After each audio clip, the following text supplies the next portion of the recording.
Olá pessoal de controle e automação, tudo bem com vocês? Vamos hoje aqui na aula 20 falar um pouquinho sobre linguagem ladder.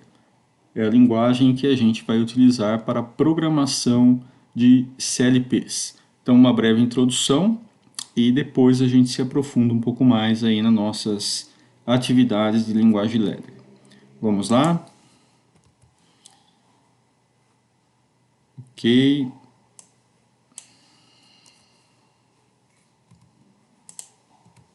Bom, começamos então aqui por uma pequena introdução, né?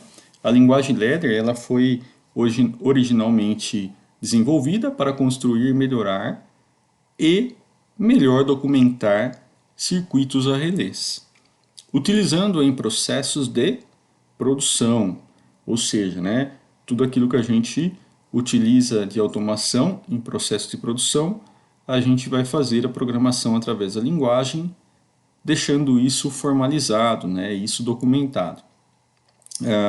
Todos os dispositivos dos circuitos elétricos, né, como botões, válvulas, solenoides, podem ser representados em símbolos nos diagramas ladder, incluindo suas conexões. Então, tudo aquilo que a gente vê no real, a gente acaba virtualizando. Atualmente, a linguagem ladder, diagrama ladder, né, ou diagrama de escada, é um auxílio gráfico para a programação de controladores programáveis, o CLP, a qual a gente está vendo, no qual as funções lógicas são representadas através de contatos e bobinas, de modo analógico a um esquema elétrico com contatos, né, dos transdutores e atuadores. A linguagem ladder está entre as 5 linguagens de programação de CLP definidas pela norma IEC. Nós temos aí a FBD, que é Function Block Diagram, diagrama em blocos, né? A gente tem a LD, que é Ladder Diagram, que é o diagrama em ladder. Temos aí a ST, que é Structure Test, que é texto estruturado. E temos IL, né, que é Instruction List, que são listas de instruções.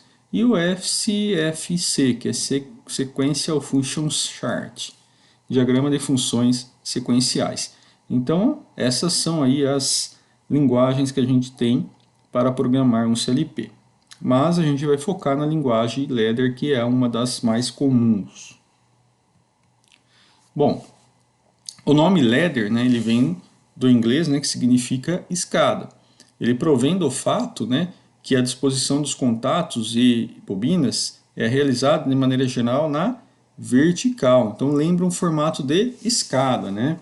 Então a gente vê aqui como se fossem os degraus, né? Os degraus das escadas, tá?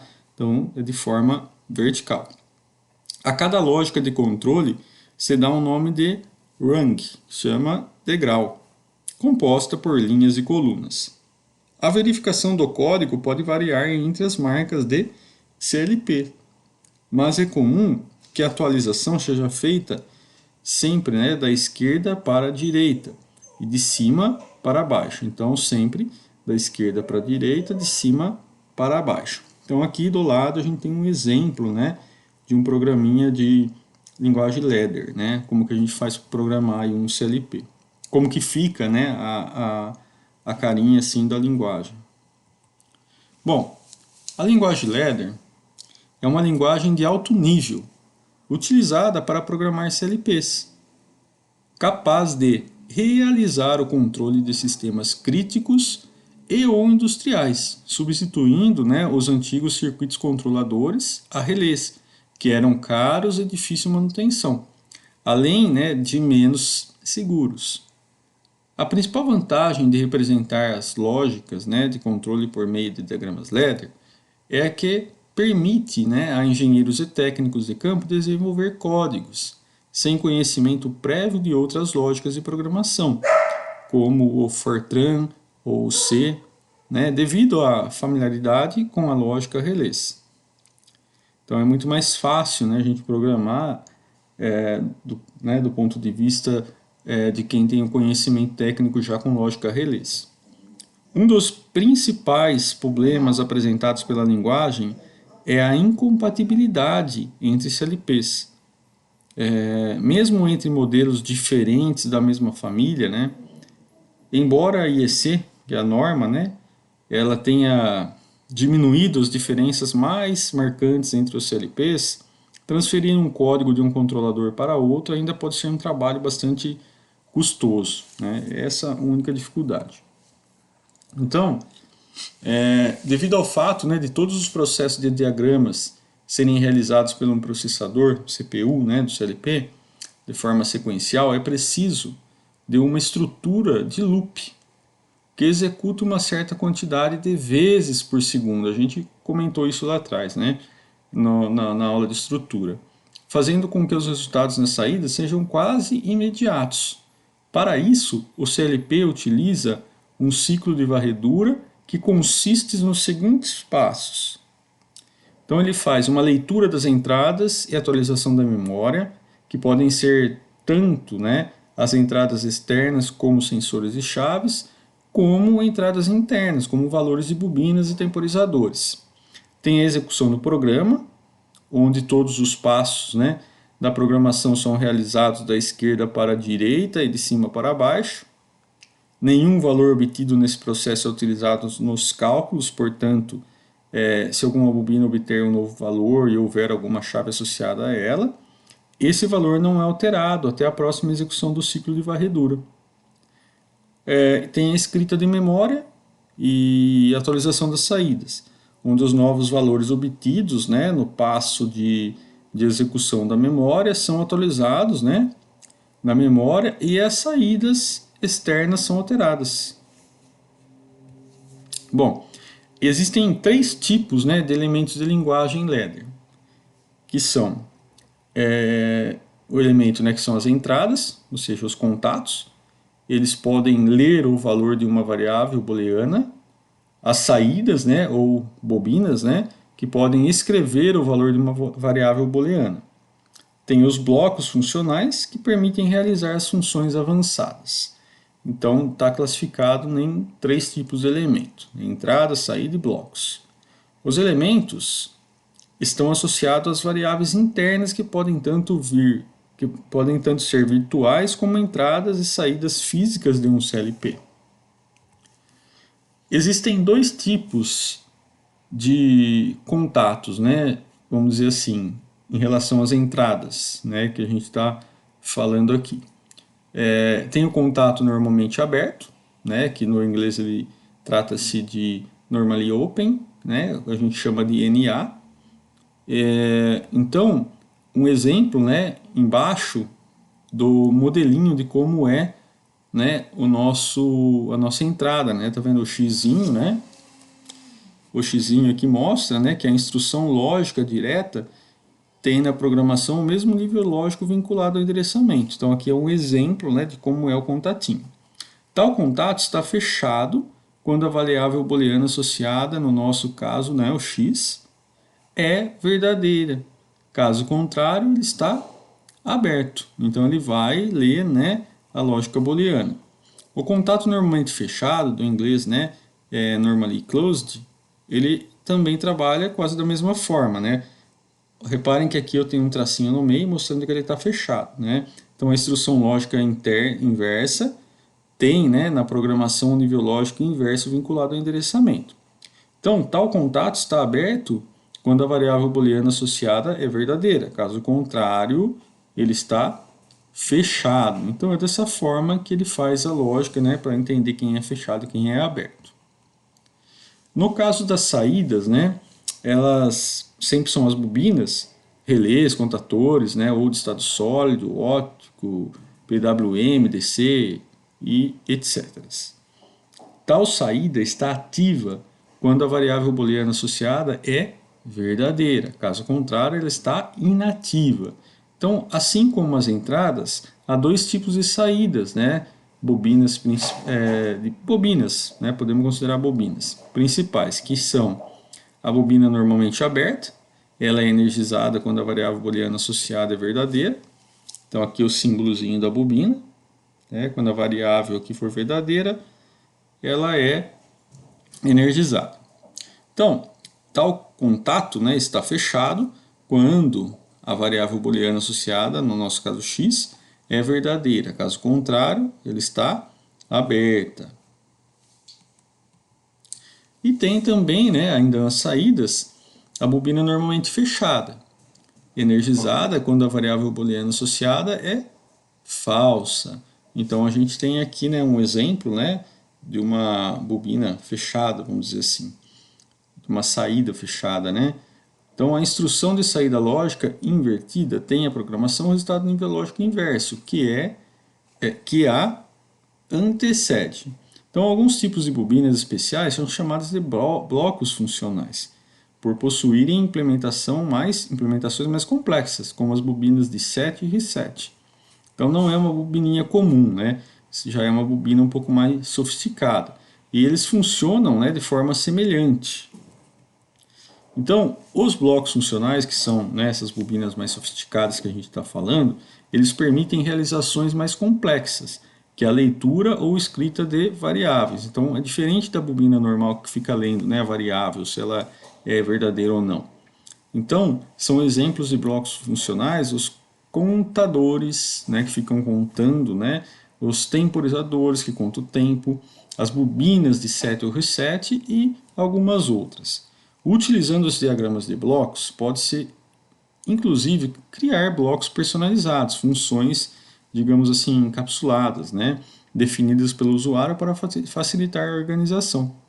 Algumas, né, IDEs fornecem outras opções de blocos funcionais comparados, né, comparadores. Maior, né, que, menor que, então a gente consegue ter algumas ideias, né, alguns blocos que conseguem fornecer para a gente esse tipo de comparação.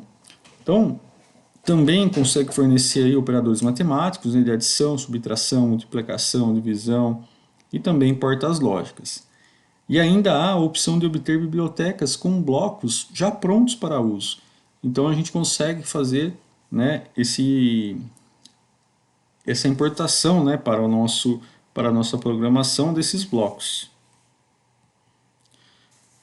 Falando, né, desses blocos, né, os temporizadores, por exemplo. Né? Temporizadores são dispositivos utilizados para medir o tempo e atuar no final do ciclo.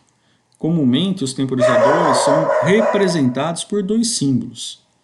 Um indica o retardo na ativação e o outro o retardo na desenergização. Na linguagem Ladder, os temporizadores levam alguns argumentos para seu funcionamento. São eles: entrada para ativação e tempo a ser atingido, né, o delay do sinal. Então é como se fosse o nosso temporizador lá de comando, né, da lógica a relé. Ainda em temporizadores, para os temporizadores com delay na subida, né, o tom, digamos assim, T1, né, delay na subida, no momento que houver uma entrada verdadeira, o tempo programado começará a correr, após o tempo determinado ser atingido. A saída do temporizador será verdadeira e permanecerá nesse estado enquanto a entrada for verdadeira. Quando o valor da entrada for falso, o temporizador volta para o estado falso, sendo que caso outra entrada verdadeira seja aplicada, o processo ocorrerá novamente. Caso o sinal se torne falso, antes de o temporizador atingir o valor máximo, sua contagem é resetada e a saída permanece falsa. Para os temporizadores com delay de descida, tá? No momento que aplica-se uma entrada verdadeira, a saída do temporizador também será verdadeira. Quando o valor da entrada for de verdadeiro para falso, o temporizador contará o tempo programado, e então sua saída se tornará falso quando o tempo pré-determinado for atingido. Os temporizadores têm uma grande importância na automatização de processos, devido ao fato de dar, né, ao utilizador o controle do tempo de processos. Os temporizadores, né, podem ser tanto digitais, sendo executados pelo processador, ou físicos, possuindo ligação com o CLP. Então a gente tem aí as duas condições de temporizadores. Já os contadores, que também pode ser um outro bloquinho, né, são usados para incrementar ou decrementar um valor até alcançar o número pré-determinado de um processo. As mudanças de estado de um sinal externo são acumuladas, não importando o tempo, apenas a transição. São normalmente conectados a sensores digitais e deste modo é possível controlar o número de pulsos no contador.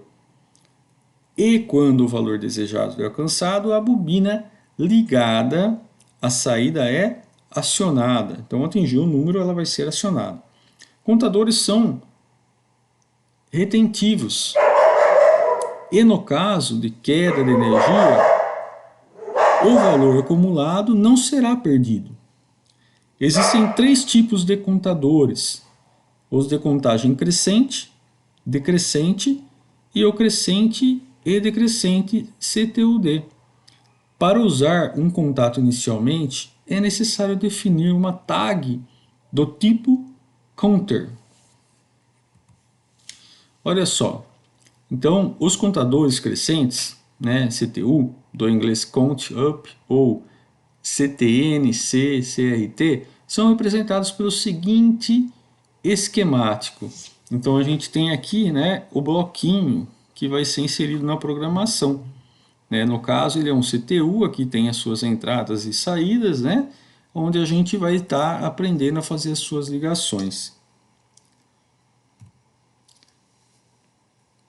Para o seu funcionamento, o sinal de entrada associado à variável CU do tipo bool deve variar de 0 a 1, fazendo com que o contador adicione 1 ao seu acumulador, CV do tipo int, até alcançar o seu valor limite, que é o PV, né, do tipo int, para tornar o valor da sua saída, que no caso é o Q, do tipo bool, que é verdadeira. Caso ocorrer o acionamento da variável tipo bool, reset, o valor de CV será resetado. Exemplo de aplicação: contar um número de cerâmicas produzidas em uma olaria ao atingir o valor limite da linha de produção é interrompido para a retirada do lote. Após é reiniciada a contagem. Ou seja, estou usando, né, um exemplo de onde eu aplico o contador. Os contadores decrescentes, CTD, do inglês countdown, são representados pelo seguinte esquemático. Então aqui a gente tem novamente, né, o bloquinho desenhado, né, com suas entradas e saídas. O funcionamento do CTD é o contrário do CTU. O sinal de entrada associado com a variável CD, do tipo bool, deve variar de 1 a 0, fazendo com que o contador decrescente 1 ao seu acumulador CV, do tipo int, até alcançar o valor mínimo, PV, do tipo int, para tornar o valor de saída Q, no caso, verdadeiro. Caso ocorrer o acionamento da variável do tipo bool load, o valor do CV será resetado. Exemplo: um dispositivo de fábrica de doces capaz de trocar as embalagens dos pacotes de balas é acionado quando o pacote que está sendo enchido, o qual comporta 30 unidades, estiver cheio. Então ele faz essa contagem. Os contadores crescentes, né, e decrescentes, CTUD, do inglês count up down, são representados pelo esquemático abaixo. Então aqui é um outro tipo de bloquinho, um outro tipo de controladores, digamos assim, né? Tem as entradas, saídas, tem o reset.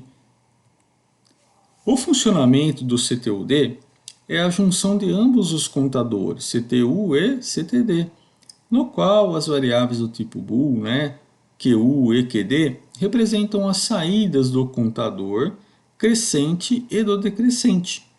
Um exemplo de aplicação: cortar pedaços de madeira com determinados comprimentos. Contadores em cascata: dependendo a aplicação, se faz necessário contar eventos que excedem o máximo permitido pelo contador. Sendo assim, é possível interconectar dois ou mais contadores usando em mesma forma de cascata. A técnica consiste em acionar uma instrução de um contador a partir da saída de outro com instrução semelhante. Exemplo: monitoramento de hora usando 3 contadores para representar horas, minutos e segundos. Também dá para fazer dessa forma. Aí vem, né, as bobinas, né? No caso, a gente falou de entradas, saídas, né? Aí vem a bobina, set reset, representada pela bobina padrão com uma letra S, né, set, ou com uma letra R de reset. Esse tipo de bobina armazena um estado verdadeiro. Se a bobina for set e falso, se a bobina for reset. Em uma variável booleana, toda vez que uma borda de subida é identificada, o estado então será mantido mesmo com a desenergização da bobina, até que uma outra chamada futura altere seu valor. Esse tipo de bobina facilita a implementação de sistemas com memória. Exemplo ainda de programação, né? Para a gente ter uma ideia genérica, né, da programação. A linguagem ladder pode ser entendida como uma série de conexões de contatos e bobinas. Ao lado esquerdo do diagrama é energizado. O lado esquerdo do diagrama é energizado. Se um caminho puder ser traçado da esquerda para a direita e que conecte uma bobina, então o valor dessa bobina será verdadeiro. Os contatos representam algum valor de entrada, enquanto o valor da bobina poderá ser revertido em uma saída física no CLP ou um bit, que será usado para alguma outra parte do programa, utilizando-se o nome da bobina contato. Então, veja bem, eu quero acionar aqui uma bobina e coloco uma chave para acionar essa bobina. A hora que o valor aqui entender que é verdadeiro, ele vai fechar esse contato e vai acionar essa bobina. No diagrama acima, né, ou seja, no slide passado, anterior, ao acionar a chave, uma conexão é estabelecida entre o lado energizado da bobina e a bobina, que, portanto, apresentará estado lógico verdadeiro. A maioria dos aparelhos apresenta algum tipo de lógica, como esse para ligar e desligar. Note que é necessário que o botão chave se mantenha posicionado para a bobina manter seu estado lógico verdadeiro. Então a chave tem que manter fechada para que, né, a bobina fique no estado lógico verdadeiro.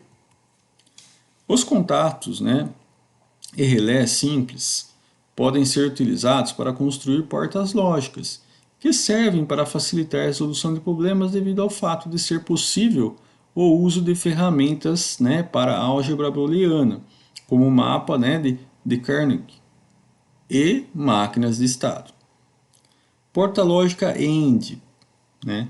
A porta lógica AND pode ser apresentada por dois contatos em série, já que os dois precisam estar ativos para a bobina ser ativa.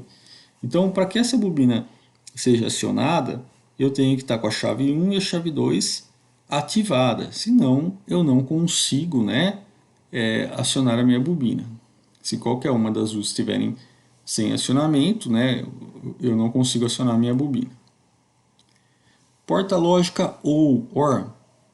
A porta lógica OR pode ser representada por dois contatos em paralelo, já que apenas um estando ativo permite a energização de toda a linha. Então reparem, né? Diferente da porta anterior, a gente tem aqui, se essa chave estiver ligada, a bobina aciona. Se esta chave estiver ligada, a bobina aciona. Ou seja, qualquer uma das duas acionadas, eu vou acionar a minha bobina. Tá? Então essa é a porta OR. Temos aqui a porta inversora NOT também, né? A porta inversora NOT pode ser representada por um contato ou bobina invertida. Ou seja, eu tenho aqui já uma chave fechada, né? Que a minha bobina pode estar acionada já nesse exato momento.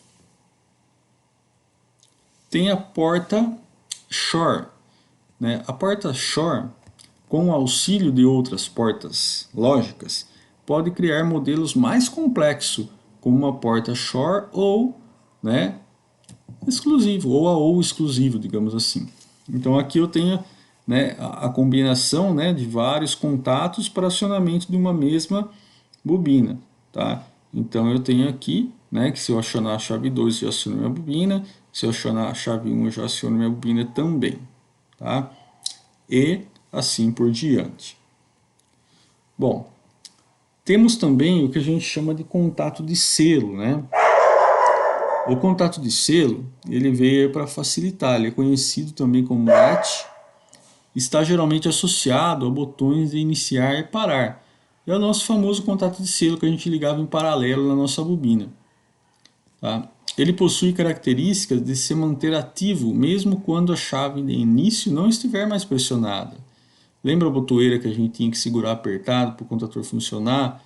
E para a gente eliminar essa situação, a gente tinha que fazer o contato de selo, que era uma ligação de contatos auxiliares em paralelo com a botoeira liga. É a mesma coisa, sendo parado, né, normal, sendo parado somente quando o botão parar, né, ou alguma outra interrupção for pressionada. Ao ativar a chave iniciar, a bobina é energizada, que por sua vez fecha a chave bobina, que representa o estado da bobina. Desse ponto em diante, o circuito só pode ser parado fechando a chave parar. Então a gente tem aqui, né, um exemplo. Tá? Eu tenho aqui o botão iniciar, aqui eu tenho um botão parar e a bobina. Se eu clicar no botão iniciar, eu vou estar mandando energia para a bobina, certo? Como esse contato aqui está escrito bobina, ele também vai se fechar. Então eu vou ter dois contatos fechados, sendo que dessa forma, né, os dois estão alimentando a minha bobina. Eu preciso dos dois para alimentar a minha bobina? Eu não preciso. Então, se eu clicar no iniciar e abrir ele, eu vou ficar, né, com o contato normalmente fechado aqui, porque eu estou com a minha bobina alimentada. A lógica é idêntica ao de comandos.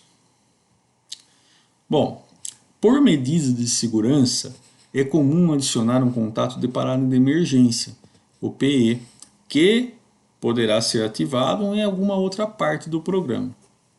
Então reparem, né? Eu tenho aqui o meu programa, eu tenho aqui o meu botão iniciar, meu botão parar normalmente, tenho aqui o contato de selo da minha bobina. E tenho esse outro contato que foi inserido em série, né? Para desligar a minha bobina, no caso de uma emergência. Bom, pessoal, o que eu queria passar para vocês hoje é isso, né? Para a gente iniciar aí a nossa ideia de programação de CLPs, né? Através da linguagem Ladder. Espero que tenham gostado e até a próxima. Muito obrigado.